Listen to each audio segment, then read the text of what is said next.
glowing jellyfish galaxies have revealed a new way to power some of the most powerful objects in the universe. The same process that feeds the most voracious black holes at the galactic centers may also create dangling tentacles of newborn stars, a new study found. While most galaxies, including the Milky Way, hide massive black holes at their centers, only a few produce enough electromagnetic radiation as they eat to create active galactic nuclei AGN. AGN shine brilliantly in the universe, and why they form around some black holes and not others has been an ongoing mystery.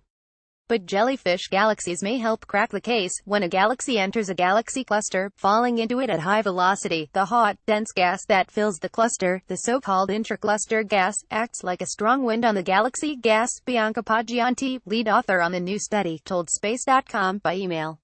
It strips it away and creates the tails, which give the galaxies their jellyfish nickname. When galaxies collide, photos of great galactic crashes. A jellyfish galaxy, JW100, captured by ESO's Very Large Telescope. Credit ESO-GASP collaboration. This same wind that forms the jellyfish galaxies may also feed growing AGNs, she said. Paggianti, a researcher at the INAF Astronomical Observatory of Padova in Italy, is part of an international team of scientists using the multi-unit spectroscopic Explorer Muse instrument on the European Space Observatory's Very Large Telescope (VLT) in Chile to examine jellyfish galaxies. The researchers found that an unexpectedly high fraction of the tentacled galaxies contain AGN. Ours is the first study that systematically searches for jellyfish galaxies and tries to have a complete census in different regions of the local universe, Paggianti said. Supermassive black holes constantly feed. As they draw in surrounding gas and dust, they produce intense radiation that can sometimes be seen from Earth, leaving scientists to ponder these objects' food source. While black holes are common, the more powerful and visible AGN are rare. Paggianti and her team are part of an ongoing program to observe 114 jellyfish galaxies, an order of magnitude more than previously observed in detail, she said. Of the 7 galaxies with the longest tails, the researchers found that 6 housed a supermassive black hole, suggesting a link between the two types of object. Previous studies suggested that the powerful cluster winds stretched the tentacles out for tens of light years in a process known as ramp pressure stripping. These same winds could feed the supermassive black holes, constantly nourishing them by carrying material to the center of the galaxy. Another jellyfish galaxy, JW206, imaged by ESO's Very Large Telescope. Credit ESO-GASP collaboration. But the scientists wondered, did the winds feed the black holes, or did the black holes produce the winds? In a sense, this is similar to the problem of the chicken and the egg. Which one comes first? Paggianti said. While both effects are probably at work, we have good reason to think that the first effect prevails. By studying the positioning and velocity of the galaxies, the researchers found that all of these objects lie close to the center of the cluster and have high speeds compared to that of the cluster itself. They are in the ideal conditions for ramp pressure stripping to be the strongest, Paggianti said. On the other hand, if effects from the galactic center formed the massive tentacles, she said, the galaxies would be scattered more randomly. The new work was detailed August 16 in the journal Nature. A jellyfish galaxy like this, called JO204 and imaged with ESO's Very Large Telescope in Chile, may have helped crack the mystery of what feeds supermassive black holes. Credit ESO-GASP collaboration. As cluster winds sweep away the dust and gas in a galaxy, the tentacles they create fill with brilliant young stars.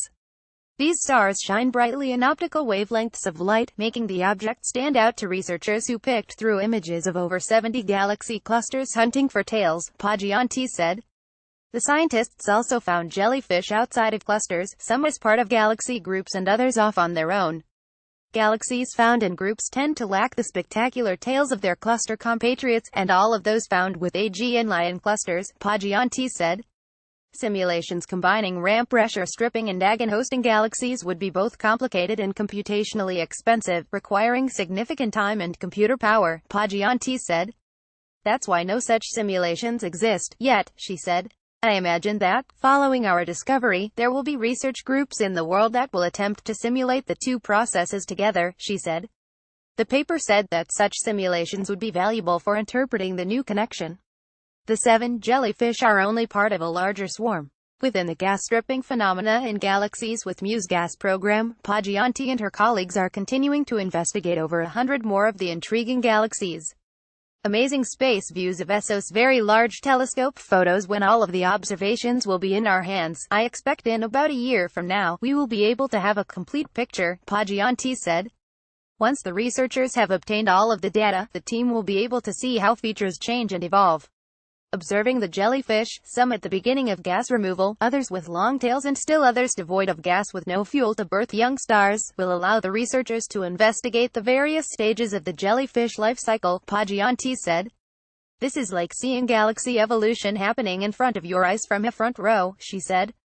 The team is planning, and in some case already working, to observe the galaxies at different wavelengths with the Carl G. Jansky Very Large Array in New Mexico and the Atacama Pathfinder experiment and Atacama Large Millimeter Submillimeter Array in Chile, Paggianti said. Such observations will help researchers to understand how gas in the jellyfish galaxies evolve over time, she said. This is really great, because these are the most powerful astronomical observational facilities in the world, each in its own field and wavelength, Paggianti said.